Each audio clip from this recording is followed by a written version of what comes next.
welcome into another episode of the Clapp Trap. We are back again, and this time joined once again by my good friend Matt. This time we get to see his smiling face, that pretty beautiful guy that I have on stream with me, or on the recording right now, doing it for the YouTube. But if you can't see the YouTube, that's because you're listening to us on the radio. And I'm bringing back Matt because he is a diehard Celtics fan. He is my season ticket holder friend that has gone through the torment of this, the end of the last season. We haven't been able to talk to you since the end of the last season, so it's been a little tough, obviously, losing in the fashion that we lost, and now you got all this crazy offseason stuff. So first of all, I got to say thank you, Matt, for coming back onto the show, and secondly, how are you feeling since the Celtics loss and everything? Well, happy to be back. I've been sort of decompressing, taking a little bit of time away, even as much as I try, and all this Kevin Durant nonsense rumors, and not so much nonsense, but yeah, there's a lot of jabbing, a lot of talking. It's the summertime, right? We need something to fill the airwaves. So, but I've decompressed. That was a very tough game 6 for me personally. I don't know about the rest of the team, but I'm happy to be back here. Well, we're glad to have you. And yes, there are some major topics going on with the offseason for the NBA. As usual, there's some drama. And this time it's fully focused on the Celtics and obviously the Kevin Durant situation. I've been talking about it for, a week or so now, but I need to get your opinions on some of these questions, what you're thinking, what some of the diehard Celtics fans are thinking about everything going on. I know we've had our own private conversations about this, but the world needs to know what Matt thinks about what's going on with this team. So I got to ask you at this point, after you've been seeing all this crazy stuff going on, now the workout videos are coming out, everything on everybody's mind about the Kevin Durant, won't he be traded from the Nets situation? Is Jason Tatum in the wrong right now for going and working out with Kevin Durant during all of these trade rumors? Should he be doing that? I mean, it was part of Draymond Green's wedding party, right? Wasn't that the whole reason they were there? I think that was a part of it. He was at the wedding with everybody, and obviously, LeBron was there, and Curry, and all the big names were there. But yeah, Plus, I mean, if you're in the same town, I mean, they're buddies. They played on Team USA. The pick is just a way to get people talking. I mean, even if they just wanted to go play at the shoot arounds at the gym on their own, like, and I'm sure that's something that guys like that do. But they know just the sight of them two together gets things stirring, gets people talking again. And why not in the dead of August when no one's talking about the NBA? So I support it. I'm okay with it. all right. So even do you think that Jaylen Brown's in on it too? Then and he's just like, yeah, whatever. I don't really care about it because obviously a lot of people are talking about it, right? Yeah, I mean, Jalen hasn't come out and said anything. I mean, nothing that like is he a flight risk? Is he going to leave? Nothing. None of this is ever all this rhetoric, all this whole the spinning of a narrative is none of it's come out of Jaylen Brown's mouth. So until further notice, that man's a Celtic, and I'm happy to have him.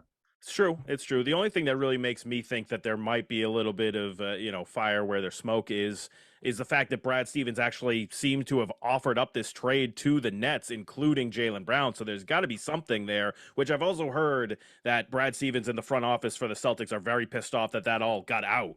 Obviously, he was trying to do that on the low. So that's the only reason why I think that there's something behind it.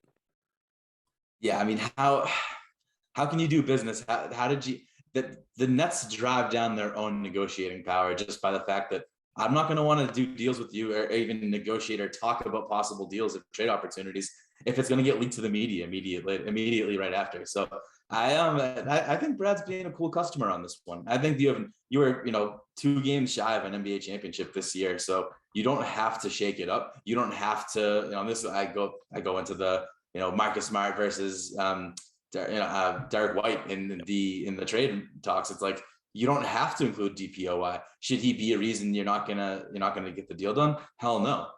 But you don't have to include him. So why overpay? I mean, I'm okay when Brad overpays with a first rounder from next year, 2 years from now, because what's that going to be?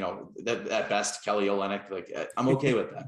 He doesn't have to throw in the DPOY in order to make a trade. And Brad's he's being a cool customer. I like it.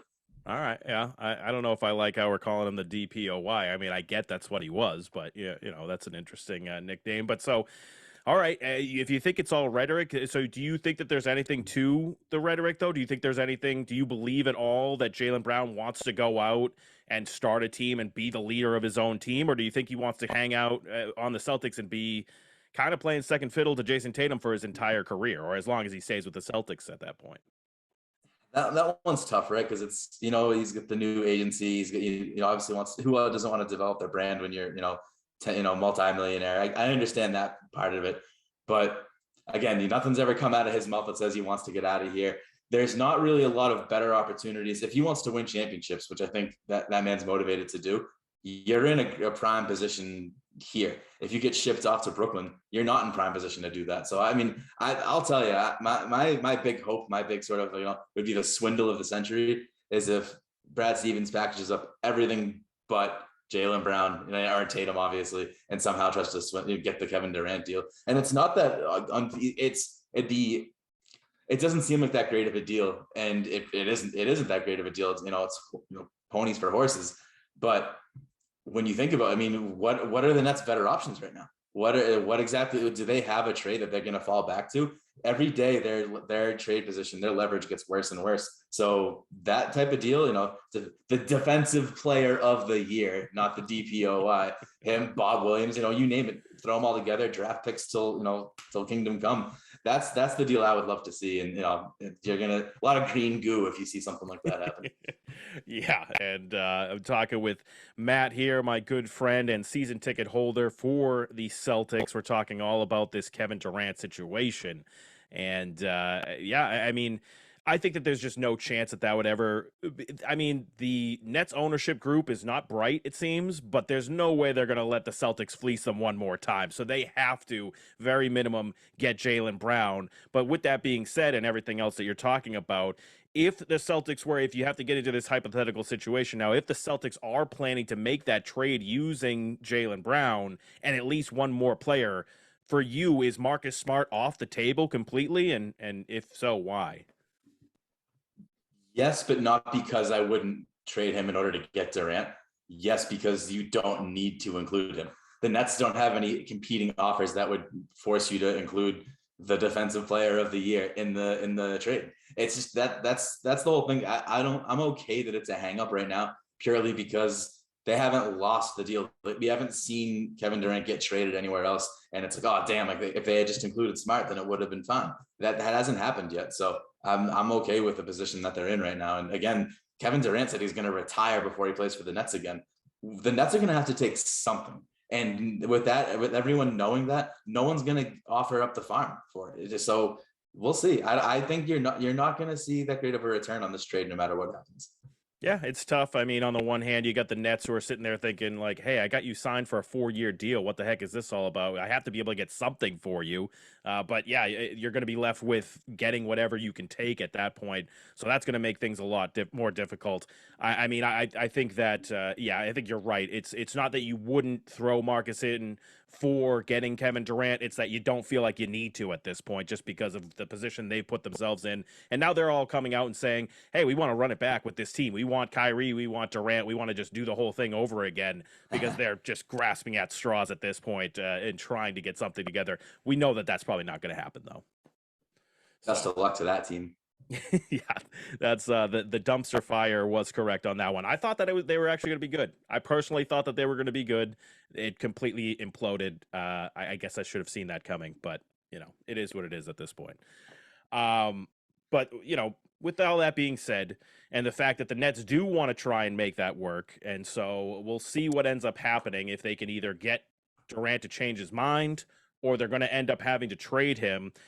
If the trade was to go through, or wasn't going to go through, I guess, hypothetically, what duo do you think is actually the better one to make the finals? Do you think it would be the Tatum and Brown duo has a better chance, or do you understand that it would be Kevin Durant and Jason Tatum as the better duo? I mean, immediately, you have to say Durant and Tatum, right? I mean, I don't want the trade to happen. Like, I don't want to get rid of Brown, but I would say that, yeah, next year in the 2022-23 campaign, yeah, you're gonna have a better chance with Tatum and Durant. You got to hope that one of those two guys doesn't turn into a puddle offensively in the finals, for that long of a stretch. I will say, to Jaylen Brown's credit, he was probably the best player for the Celtics in the finals. It wasn't a high bar to set after Game 4. I mean, no one could really move the ball, put the ball in the hoop, create their own shot. That was a real pain in the ass. But Yeah, I'd say, I mean, you have to look at it. I mean, it's Kevin Durant, he's top 5 player. You have to look at that. You wonder about where the mentality is going to come from. You do get rid of, hypothetically Brown and Smart in a deal like that. Where's the drive?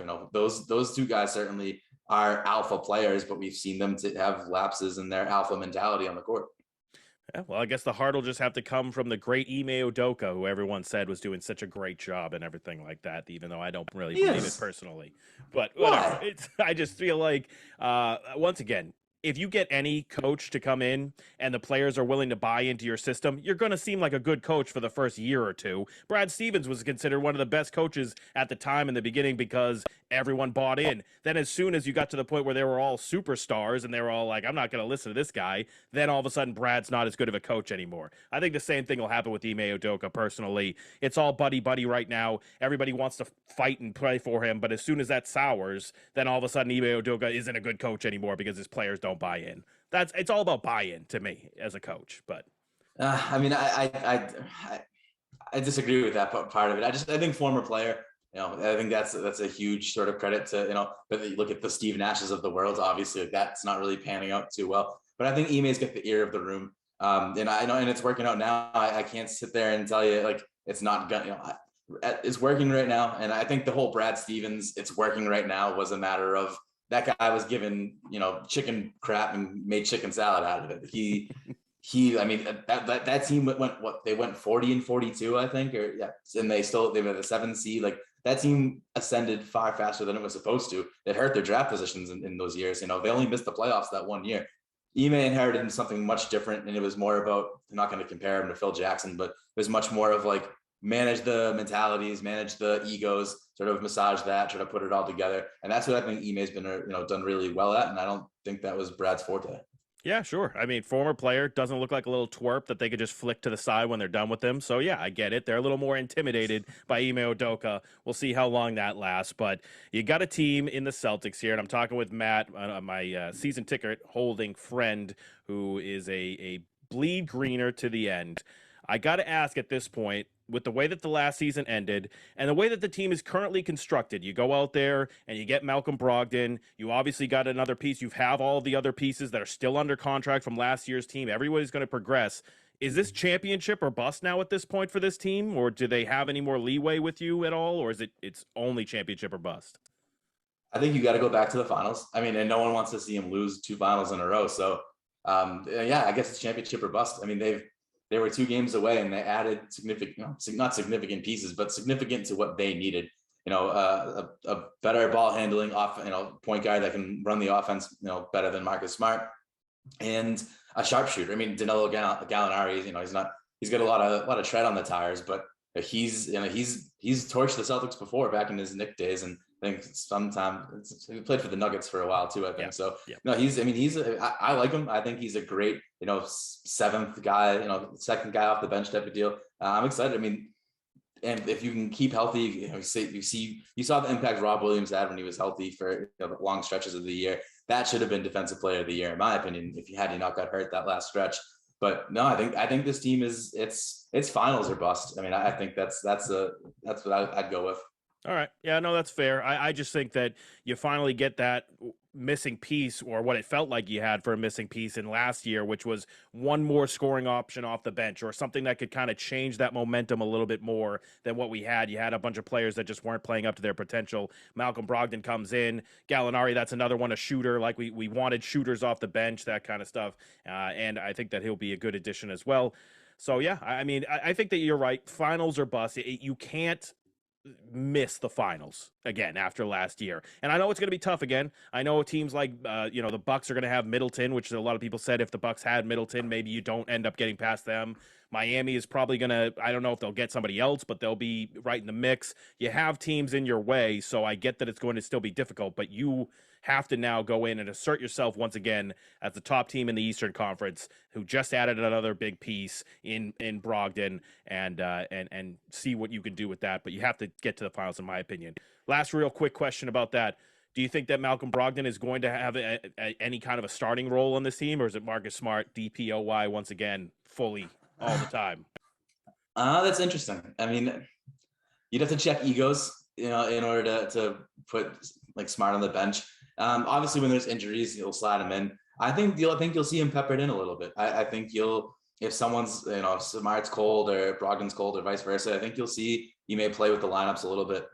So I don't think it's going to be entirely he's always off the bench. I think he'll probably start the season that way, but I wouldn't guarantee that he stays there the entire year. Yeah, I feel like it should be Malcolm Brogdon personally, just from what I know and what I've seen in him. But I get it. The heart of the team, you can't put him on the bench to start the year, right? They'll let him go. But we got other topics that I want to get into here. And I'm talking with Matt, who is the season ticket holder for the Celtics, but that doesn't mean that he's not involved with the other teams in New England as well. So you got the Patriots in preseason mode right now.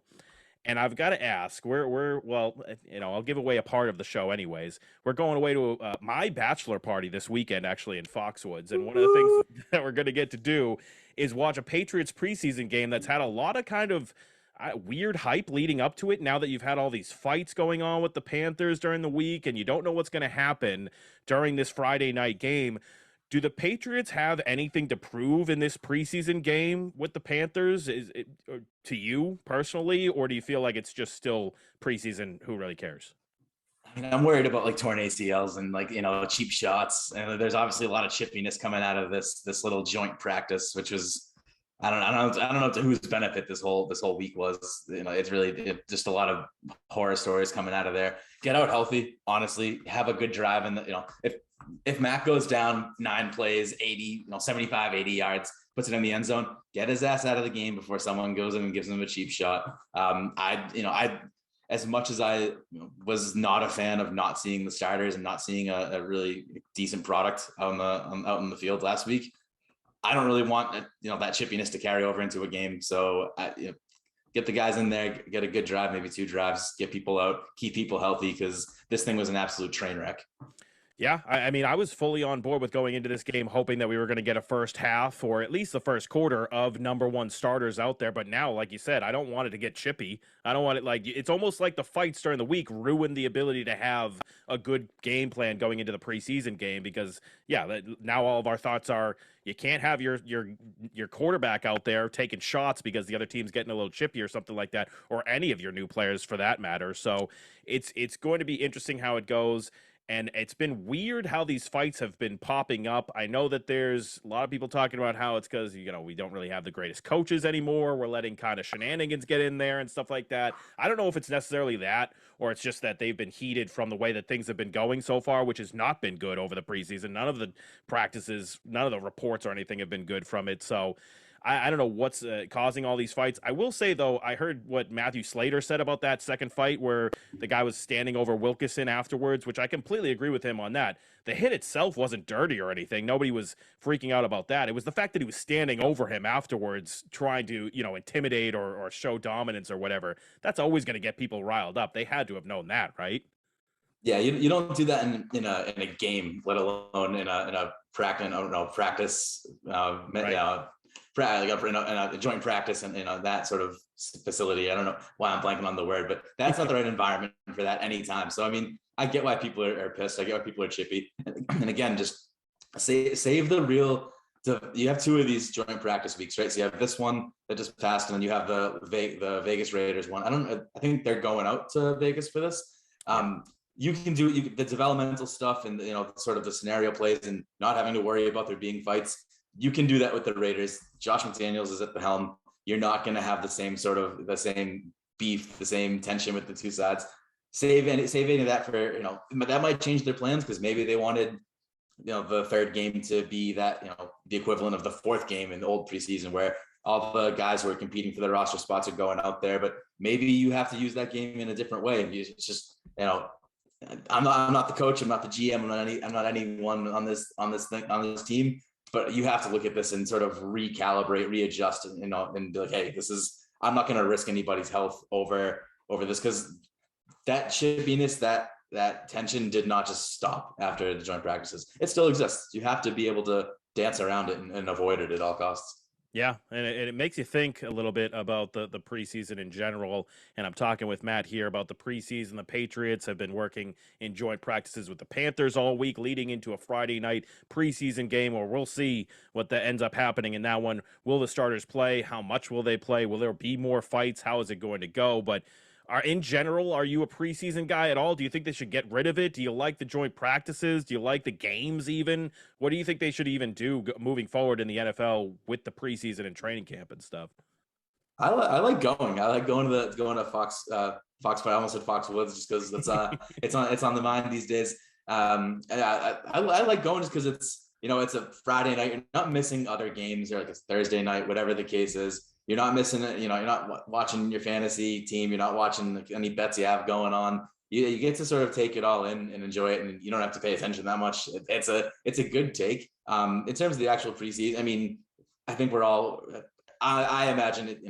Probably the next CBA, we're going to be looking at 2 preseason games, 18-game schedule, Super Bowl the day before Patriots Day, President's Day. Right. So I mean, that's probably the way it goes. I mean, I don't. It's tough because every sport has a preseason, right? Whether it's spring training, whether it's the Celtics do a couple of games, the Bruins do the same thing. But the big difference is that this is a much more physical sport. The contracts aren't guaranteed. So, when you get hurt, it's, you're out the door. So, I mean, I think I honestly would not mind if this thing got condensed to as small as possible. And just that way, maybe we'll actually get some value out of these games. Last week was a friggin' joke. Yeah. Yeah, no, it was. And, even though it was nice to see Tyquan Thornton, I guess, get a touchdown and, some of the 50-50 balls with the wide receivers, whatever you want to say about that. But overall, not a good product. Not really what you're trying to watch. I will say it's one of the only football games that I actually like to go to. Like you said, go into these games. You don't really have to worry about the other stuff. And it's actually decent weather, unlike midway through the season when you start getting the crap and you don't want to be sitting out in the snow or the rain or any of that stuff. So, yeah, give me a preseason game if I'm going to go for it. First of all, it's cheap. Secondly, it's good weather. That's what I'm on board for. But can't feel your toes by the second quarter. I'm not trying to be drenched in rain and then it's freezing rain and I'm not trying to get hypothermia or whatever just to watch a Patriots game in the middle of the season or whatever. So I'll take the preseason game every time. All right. Just to wrap up the whole NFL talk right now, I know it's a brief one, a short one. We'll get into more of that as the weeks continue to progress towards the season. But rapid fire style, over under, got to ask you, wins for, I'm going to do the AFC East and then one other extra one here. Over under, Patriots wins this year, 8.5. What do you think? Over. I mean, I don't have the schedule in front of me. I mean, they're going to start off, I know it's a tough schedule to start, but 8.5. I mean, is that a Vegas line? That is the Vegas line now. I think 9 and 8 is a not a lock, but I think they can achieve that. Yep. So over. Yeah. I would also take the over on that one. Pound that over. All right. Bills 11.5 over under. Over. They've got the Patriots in their schedule and they've got the Jets. So I mean that's at least 3, if not 4 wins. Miami too. I mean, I think the Bills are gonna go over. All right. I'm taking the under. I think they get exactly 11 wins and they just take the division that way. It's not going to be, I think they'll still lose a couple of games here and there. Dolphins over under 8.5. I know. I'm rapid firing you right now. Under. I mean, the new coach, new system. I mean, they do have Tyreek Hill. I don't know if they have a quarterback that's going to get it to him. I don't. I'm going to go under. Yeah, same here. Tua stinks. No chance. No chance. Give him 6 wins maybe. Over under for the Jets, 5.5 wins. Oh, under. I mean, they can't even lose games when they try to lose. I mean, they're always a dumpster fire. The quarterback's now got his knee is potentially. I guess surgery was successful, but I mean, when can you bank on the Jets getting a 6-win season, even in a 17-game schedule? That's why I think they're going to get it. I'm going to take the over on that one. I feel like Joe Flacco is going to come in out of nowhere and just get them 6 wins, and it's going to be stupid, and they'll get themselves out of a better draft position just because they were the Jets, and they Jets themselves and just barely get enough wins to get into that position. That's how I feel. So I'm taking the over on that one, actually. Last one. Well, we shall see. We shall see. Over under 11.5 wins for the Bucks. One of the best offenses. Right at 11. If not the best offense in the league. What divisions are they playing? What divisions is the NFC South playing this year? I don't actually, off the top of my head, know. I was hoping that you'd have that information. You like them, don't you? I mean, I love Tom Brady, so of course, get the jersey. All right. All right, I'm gonna look at it real quick just to get an idea. All right, so they're playing North. All right, I'm going over. You going over? All right. I'm also taking the over. I think that they're going to go nuts in the regular season, score 1,000,000 points, and then we'll see what happens in the playoffs. But I think that they're going over there. So that was over under with the AFC East and a former quarterback of the AFC East with Matt right there. But let's move on to something else. We're going to move on from football. We got a little bit of Red Sox talk to get into. They are still playing right now. And even though I've completely acted like I'm over it, I'm just not even thinking about them anymore, which I barely am, to be honest with you guys. I've been just so pissed off with this team. The Red Sox have now won 5 out of their last 6 games, including 2 out of 3 to the Yankees, but remained 4 games out of the wild card. Do you think that they can make a run? Do you want them to make a run at this point, Matt? Do you care? Mathematically, I mean, sure they can do it. Do I think they will? No, they're also down 2-0 right now as we're speaking to the Pirates. So we'll see what happens. But I mean, they don't deserve it. Even though there's an expanded playoff, format, they don't deserve it. The team, they had too bad of a stretch, and it's 4 games out, but it's a lot of teams in front of them. So, can they make it close? Sure, but they should be in the thick of it now and be able to make a run as opposed to have to be on the outside looking in. So they'll keep it interesting until the last week of the season probably, but I don't think they'll do it. They got a major couple of series coming up. Yeah, they're playing the Pirates right now, which they're a bottom feeding team, so you should be able to beat them. But you got at the Orioles, home against the Blue Jays, home against the Rays, and then at the Twins. So all current or fighting for playoff teams right now in your way just the rest of this month, not let alone next month. So I have no faith in this team. I said they were going to come out of this month at 10 games under 500. Maybe I'm going to be wrong on that one now. They have made it themselves at least a 500. Still a chance, though. I don't know. I don't have any faith, and I don't think that they should at this point, or anyone should have faith in them at this point. If the Red Sox do fail to reach that playoffs, do you think that Alex Cora should get fired? Do you think that Chaim Bloom should get fired? Both should get fired? Neither should get fired? And do you think that they actually would get fired? I think Cora would walk before if they'd fire him. I like that. I think is he in the he's in the last year of his deal, right? It was just a 2-year deal after he came back from his suspension. Something like that. I never know how it goes with those stupid managers. They have deals under the table and stuff. I don't know. Yeah, I think he walks before he gets fired because I think they know the clubhouse likes him, but I don't know if he's in the best relationship with management. Well, they have a horrible direction that they're bringing the team on, and Alex Cora is trying to win championships or be involved with a team that's actually decent because he's a good enough manager to be that way, or at least cheat his way to that way. So, he reestablished his reputation. So I mean, he came back in the league. He didn't get caught cheating again for his time back. So he's eligible to go to other clubs if there's opportunities out there. If I were him, I would peruse the market before signing back with the Sox. For sure. I think that's probably the way to go with that, and we'll see how they end up with the rest of their season. We'll see what the fan base is going to do if they do end up missing the playoffs after not really going for it at the trade deadline, which that made no sense to me. I have no faith in this team. I'm very frustrated with the ownership group. Henry needs to just, I love you, mean it with the championships. I get that. That's great. But now you want to go be involved with the Pittsburgh Penguins and your soccer team and all that kind of stuff. Go ahead. It's fine. Let it be somebody else who actually cares about winning that takes over the team. And then we'll see how things go. All right. We've got to the fun portion of this program. We got a little bit of time left to end the little interview that we're doing with Matt here, my good friend, season ticket holder for the Celtics. As I mentioned earlier in the program, we got a bachelor party that we're going to this weekend. It's my bachelor party. We're going out to Foxwoods. So anyone who's going to be in Foxwoods this weekend, make sure you stop by and say hello. Or don't. I might have too many drinks in me, and then who knows what's going to happen at that point. I don't want that on my conscience. But anyways, I got some questions for you about bachelor parties now, Matt. We'll see how this goes. Trying to keep it as PG as possible, by the way. We'll see. All right. Yeah, shoot. This is off the cuff. This is no prep, no nothing in advance. All right. This is fun. We should be able to come up with some good stuff here. What are your top 2 or 3, if you want to go that far, bachelor party activities? Remember, we're trying to keep it PG. Pre-game with Root, have a nice big room to get some Root pre-game going. Or beer pong for you uncivilized people out there. Yes. So I mean that, and I don't know. I mean, a couple of rounds of shots at the bar. I mean, that's it's, again, it's pretty PG. It's maybe we have an after hours show or something like that. We can get into the nitty gritty. I was gonna say you got to go with like a nice dinner out with the guys. That's person. Now I'm very PG when it comes to the bachelor party stuff, anyways. But a nice dinner out with the guys would be cool.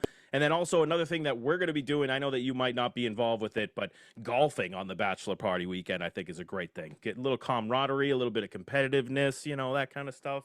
That's kind of what Yeah, I'm. I'll be getting a rub down at the spa while you guys are all out there golfing. Yeah, you take your beauty day and then you see what else you can get into before we have our fantasy football draft as well. That's the kind of bachelor party that I like too. We go a little bit of gambling, a little bit of golfing, a little bit of fantasy football. Everybody loves that, right? It's a good time. What you think? That's a good take. I'm excited for it, and I cleared my calendar for this weekend. There we go. That's what I like to hear. All right. Question number 2 off the top of the head. Who is the best guy to have at a bachelor party and who's the worst? I don't know who's going to be listening, so I'll just I'll right off the cuff. Someone that's good at initiating conversation. I think so. Okay. Maybe bring it outside. Bring it outside your group for once. Get some new blood, some new conversations. Great job being PG. The worst person that's gonna puke, the person that's gonna be sloppy, the person's gonna get dragged around. So don't, we've all been that person. Don't be that person. Right. To, find supplements if you need to. Yeah. I think, no, I agree with that. I think best guy in the group is the morale guy, which I personally feel like I'm a morale guy myself anyway. Morale guy. You got to keep the vibes up high. You got to get everybody in a good spirits and just always be the guy that's ready to be like, all right, we need a round of shots or, let's go do something fun, something like that. Keep the morale, the vibes up high. That's where I'm at for the best guy at the show. And that's what I'm going to be, by the way. Tomlin to the freaking bachelor party. And that's what I'm going to be there. Hype man all the way. Worst guy to have is, I mean, your guy is great, but just like the overly had way too much to drink, way too loud, getting in people's faces, making it awkward for everybody else at the party. You can't have that guy. There can't be that guy at the party, right? You need to have someone to like, someone to not like. So everyone plays their role. Just don't puke on my stuff. Don't puke on my bed. Don't or get your own room, which is what some of us choose to do. Yeah, sometimes that's all right. All right, last question I got for you here. Have you looked into any bets for the weekend that you're going to want to put your money on? I know it's hard to get numbers right now. We're talking about Friday night, Saturday night. I'm thinking about going with the Patriots first quarter, winning that. If I can find any Mac Jones player prop bets, I'm going to try and go with that. But if you haven't looked into any, what are your favorite, or maybe either way, what are your favorite games to play at the casino as well? So I'm going to tail Charity, our boy Rich, who's a big boxing guy. Said there's a real good slate Saturday night. So I'm going to tail whatever he's betting. And then the Western and Southern Cincinnati, out in Cincinnati, I'm a tennis guy, so there's some good tennis going on right now. I'll probably place a couple wagers. I've been keeping an eye on the scores this week just to know who's in, who's playing hot, who's not. This is the last big tournament before the U.S. Open, so this is there's going to be some good opportunity there, but primary thing is going to be tailing Charity on boxing. Yeah, I'm with you on that one. I'll definitely. And we got a couple of guys. We got some guys that are into UFC. I think there's a UFC card. We got Chard, who's into boxing. He'll be big on that one.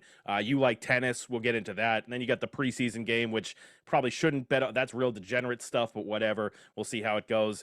I already kind of know the answer to this question, though. What are your favorite games to play at the casino? Blackjack, roulette. Yeah, let's keep it pretty straightforward. I don't think I play anything else. Maybe some bingo. I don't know. Maybe we'll go try the bingo hall this time. I'm right there with you, but I think the one thing that I always try and get a group to do once I've had a few too many adult beverages is I love to get on that craps table. I don't really know what's going on, but me just throwing the dice makes me feel so cool at that point. That's what I go with. So get ready for that. I'm going to drag you onto the craps table at some point, I'm sure. Yeah, let's get I have a whole group. Let's get a whole table and then just have the dealer explain to us as we're playing. That way we're not messing up anyone else's day, and we're all learning in the process. Love that. Yeah, don't give us any hate out there, anyone who's listening along. We can still just be learning at this point in our lives, okay? It's a tough game, all right? Learn something new every day.